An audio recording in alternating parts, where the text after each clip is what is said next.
Ketika Yesus dan murid-muridnya telah dekat Yerusalem dan tiba di Betfage yang terletak di Bukit Zaitun, Yesus menyuruh 2 orang muridnya dengan pesan, "Pergilah ke kampung yang di depanmu itu, dan di situ kamu akan segera menemukan seekor keledai betina tertambat, dan anaknya ada dekatnya.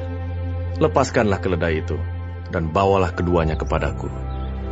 Dan jikalau ada orang menegur kamu, katakanlah, Tuhan memerlukannya.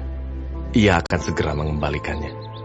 Hal itu terjadi supaya genaplah firman yang disampaikan oleh Nabi. "Katakanlah kepada putri Sion, lihat, rajamu datang kepadamu. Ia lemah lembut dan mengendarai seekor keledai beban yang muda."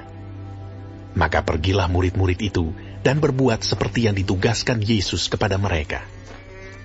Mereka membawa keledai betina itu bersama anaknya, lalu mengalasinya dengan pakaian mereka, dan Yesus pun naik ke atasnya. Orang banyak yang sangat besar jumlahnya menghamparkan pakaiannya di jalan. Ada pula yang memotong ranting-ranting dari pohon-pohon dan menyebarkannya di jalan. Dan orang banyak yang berjalan di depan Yesus dan yang mengikutinya dari belakang berseru, katanya, "Hosana bagi anak Daud, diberkatilah Dia yang datang dalam nama Tuhan. Dan ketika ia masuk ke Yerusalem, gemparlah seluruh kota itu, dan orang berkata, Siapakah orang ini? Dan orang banyak itu menyahut, Inilah Nabi Yesus dari Nazaret di Galilea. Lalu Yesus masuk ke bait Allah dan mengusir semua orang yang berjual beli di halaman bait Allah. Ia membalikkan meja-meja penukar uang dan bangku-bangku pedagang merpati dan berkata kepada mereka, "Ada tertulis, rumahku akan disebut rumah doa, tetapi kamu menjadikannya sarang penyamun." Maka datanglah orang-orang buta dan orang-orang timpang kepadanya dalam bait Allah itu, dan mereka disembuhkannya. Tetapi ketika imam-imam kepala dan ahli-ahli Taurat melihat mujizat-mujizat yang dibuatnya itu, dan anak-anak yang berseru dalam bait Allah, "Hosana bagi anak Daud," hati mereka sangat jengkel. Lalu mereka berkata kepadanya, "Engkau dengar apa yang dikatakan anak-anak ini?" Kata Yesus kepada mereka, "Aku dengar. Belum pernahkah kamu baca? Dari mulut bayi-bayi dan anak-anak yang menyusu, engkau telah menyediakan puji-pujian." Lalu ia meninggalkan mereka dan pergi keluar kota ke Betania dan bermalam di situ. Pada pagi-pagi hari dalam perjalanannya kembali ke kota, Yesus merasa lapar. Dekat jalan ia melihat pohon ara, lalu pergi ke situ. Tetapi ia tidak mendapat apa-apa pada pohon itu selain daun-daun saja. Katanya kepada pohon itu, "Engkau tidak akan berbuah lagi selama-lamanya." Dan seketika itu juga keringlah pohon ara itu. Melihat kejadian itu, tercenganglah murid-muridnya, lalu berkata, "Bagaimana mungkin pohon ara itu sekonyong-konyong menjadi kering?" Yesus menjawab mereka, "Aku berkata kepadamu, sesungguhnya jika kamu percaya dan tidak bimbang, kamu bukan saja akan dapat berbuat apa yang kuperbuat dengan pohon ara itu, tetapi juga jikalau kamu berkata kepada gunung ini, beranjaklah dan tercampaklah ke dalam laut, hal itu akan terjadi. Dan apa saja yang kamu minta dalam doa dengan penuh kepercayaan, kamu akan menerimanya." Lalu Yesus masuk ke bait Allah, dan ketika ia mengajar di situ, datanglah imam-imam kepala serta tua-tua bangsa Yahudi kepadanya dan bertanya, "Dengan kuasa manakah engkau melakukan hal-hal itu? Dan siapakah yang memberikan kuasa itu kepadamu?" Jawab Yesus kepada mereka, "Aku juga akan mengajukan satu pertanyaan kepadamu. Dan jikalau kamu memberi jawabnya kepadaku, aku akan mengatakan juga kepadamu dengan kuasa manakah aku melakukan hal-hal itu. Dari manakah baptisan Yohanes? Dari sorga atau dari manusia?" Mereka memperbincangkannya di antara mereka dan berkata, "Jikalau kita katakan dari sorga, ia akan berkata kepada kita, kalau begitu, mengapakah kamu tidak percaya kepadanya? Tetapi jikalau kita katakan dari manusia, kita takut kepada orang banyak, sebab semua orang menganggap Yohanes ini nabi." Lalu mereka menjawab Yesus, "Kami tidak tahu."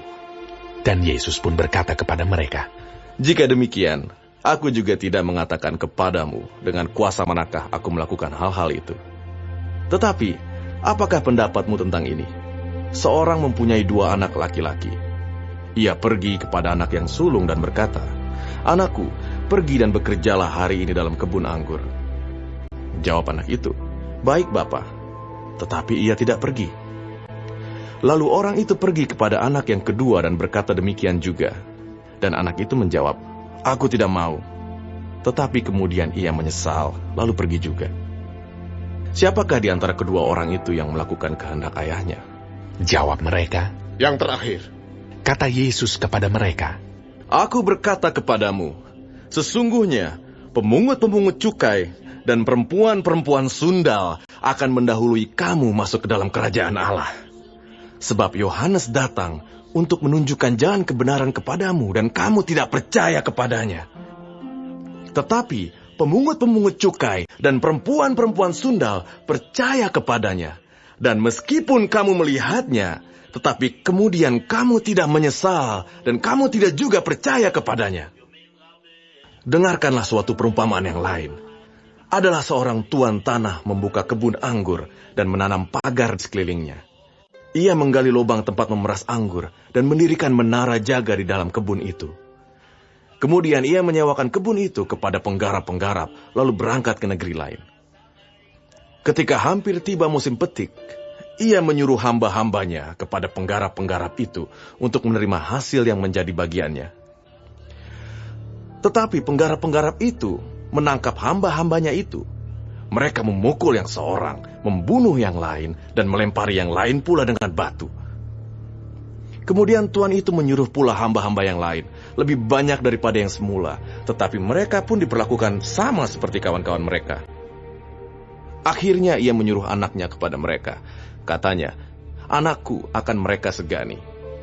Tetapi ketika penggarap-penggarap itu melihat anaknya itu, mereka berkata seorang kepada yang lain, "Ia adalah ahli waris. Mari kita bunuh dia supaya warisannya menjadi milik kita." Mereka menangkapnya dan melemparkannya keluar kebun anggur itu lalu membunuhnya. Maka apabila tuan kebun anggur itu datang, apakah yang akan dilakukannya dengan penggarap-penggarap itu? Kata mereka kepadanya, Ia akan membinasakan orang-orang jahat itu, dan kebun anggurnya akan disewakannya kepada penggarap-penggarap lain. Ia akan menyerahkan hasilnya kepadanya pada waktunya. Kata Yesus kepada mereka, Belum pernahkah kamu baca dalam kitab suci? Batu yang dibuang oleh tukang-tukang bangunan telah menjadi batu penjuru. Hal itu terjadi dari pihak Tuhan, suatu perbuatan ajaib di mata kita. Sebab itu, aku berkata kepadamu, bahwa kerajaan Allah akan diambil daripadamu dan akan diberikan kepada suatu bangsa yang akan menghasilkan buah kerajaan itu. Dan barang siapa jatuh ke atas batu itu, ia akan hancur. Dan barang siapa ditimpa batu itu, ia akan remuk. ketika imam-imam kepala dan orang-orang Farisi mendengar perumpamaan-perumpamaan Yesus, mereka mengerti bahwa merekalah yang dimaksudkannya. Dan mereka berusaha untuk menangkap dia. Tetapi mereka takut kepada orang banyak, karena orang banyak itu menganggap dia nabi.